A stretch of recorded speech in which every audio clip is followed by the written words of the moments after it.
the magistrate is opinion of there is a ground of presuming that the accused has committed the offense tribal under this chapter.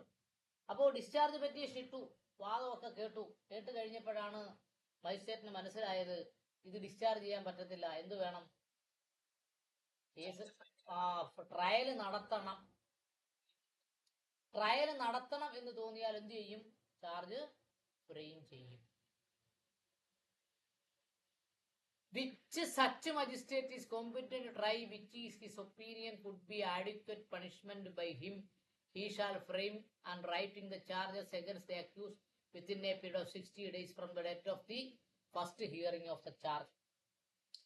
ചാർജിനെ കുറിച്ച് എപ്പോഴാണോ hearing നടത്തുന്നത് അന്ന് മുതൽ 60 ദിവസത്തിനകം charge frame ചെയ്യണം. അന്ന് തന്നെ ഫ്രെയിം ചെയ്യും. കാരണം എല്ലാം റെഡിയാക്കി വെച്ചിട്ടായിരിക്കും ഹിയറിംഗ് ഓഫ് ചാർജ് നടത്തുന്നത്.